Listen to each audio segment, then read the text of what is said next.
ইসলামে আত্মশুদ্ধির গুরুত্ব কি, অন্তরের রোগ বলতে কি বোঝানো হয়েছে এবং ভাবে একজন মানুষ তার নফসকে পরিশুদ্ধ করে আল্লাহর নিকট প্রিয় বান্দায় পরিণত হতে পারে। আউযু বিল্লাহি মিনাশ শাইতানির রাজিম। বিসমিল্লাহির রহমানির রহিম। আসসালামু আলাইকুম ওয়া রাহমাতুল্লাহি ওয়া বারাকাতুহু। আমার শ্রদ্ধাভাজন শ্রোতা ও সুধী মণ্ডলী, আপনাদের আন্তরিক শুভেচ্ছা ও স্বাগত জানাই কুন ফায়াকুন ইউনিটি চ্যানেলে। আল্লাহর অশেষ রহমতে আশা করি সবাই ভালো আছেন। আমাদের আজকের আয়োজন হৃদয়ের রোগের গোপন সত্য, ইসলামে নফস জয়ের প্রকৃত উপায়, এ নিয়েই আজকের বিস্তারিত। ইসলাম শুধু বাহ্যিক ইবাদত নয়, ইসলাম মানুষের হৃদয়, নফস ও চরিত্রকে সবচেয়ে বেশি গুরুত্ব দেয়। কুরআনে আল্লাহ বারবার বলেছেন, নিশ্চয়ই সফল সেই ব্যক্তি যে তার নফসকে পবিত্র করেছে। সূরা আস-শামস 91/9। এই আয়াত আমাদের শেখায় সফলতায় আসল মাপকাঠি হলো আত্মশুদ্ধি, যাকে বলা হয় তাজকিয়া। অন্তরের রোগ বলতে আমরা কি বুঝি? ইসলামে অন্তরের রোগকে বলা হয় মারদুল কলব, হৃদয়ের অসুখ। এগুলো বাহ্যিক অসুখ নয়।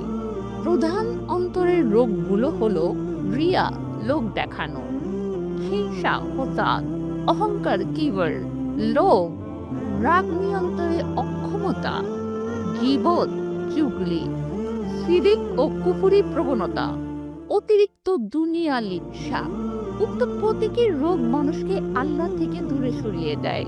আত্মশুদ্ধির গুরুত্ব। নফসকে শুদ্ধ করা প্রত্যেক মুসলমানের ফরজ দায়িত্ব। কুরআনে এসেছে যে তার নফসকে শোধন করলো সেই সফল হলো। সূরা আল-আলা 87/14। রাসূলুল্লাহ সাল্লাল্লাহু আলাইহি ওয়াসাল্লাম আত্মশুদ্ধিকে এত গুরুত্ব দিতেন যে দোয়া করতেন, হে আল্লাহ, তুমি আমার অন্তরকে তোমার পবিত্রতা দান করো। সহিহ মুসলিম 2721। আজকে আমরা কোরআন হাদিস ভিত্তিক আত্মশুদ্ধির উপায় জানার চেষ্টা করব। তাওবা ও ইস্তেগফার পাপ মুক্তির সবচেয়ে শক্তিশালী মাধ্যম। কোরআনে আল্লাহ বলেন, তোমরা সবাই আল্লাহর কাছে তাওবা করো যাতে তোমরা সফল হও। সূরা নূর 24/31। নফসের বিরুদ্ধে জিহাদ, নিজের মনের খারাপ প্রবৃত্তির বিরুদ্ধে লড়াই করা। হাদিসে এসেছে, সত্যিকারের মুজাহিদ সেই যে নিজের নফসের বিরুদ্ধে সংগ্রাম করে। তিরমিজি। কোরআন তিলাওয়াত ও তাদাব্বুর হৃদয়ের মরিচা দূর করার ঔষধ। নিশ্চয়ই কোরআনে রয়েছে চিকিৎসা ও রহমত। সূরা ইসরা 17/82। সালাত প্রতিষ্ঠা। নামাজ মানুষকে অশ্লীলতা ও মন্দ কাজ থেকে বিরত রাখে। সূরা আনকাবুত 29/45। সৎসঙ্গ। হাদিস, মানুষ তার বন্ধুর দ্বীনের উপর থাকে। আবু দাউদ। হৃদয়কে নরম করার আমল। দান সদকা, মজলিসে জিকির, দরিদ্রদের পাশে দাঁড়ানো, গোপনে ইবাদত করা। যে ব্যক্তি আত্মশুদ্ধিতে সফল হয় তার জীবনে 4টি পরিবর্তন আসে। 1. হৃদয় আল্লাহর প্রেমে পরিপূর্ণ হয়। 2. দুনিয়া জীবনে প্রশান্তি লাভ করে। 3. গুনাহ থেকে দূরে থাকে।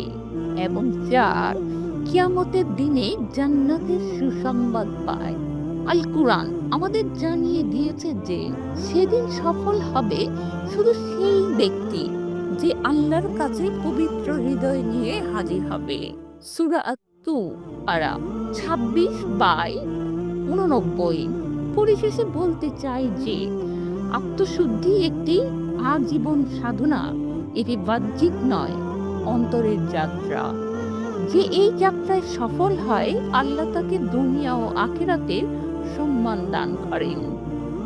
হে আল্লাহ, আমাদের সবাইকে অন্তরের রোগ থেকে মুক্তি দান এবং নেক আমলের তৌফিক দান তথা এই যাত্রায় সফলকাম হওয়ার তৌফিক দান করুন। আমিন।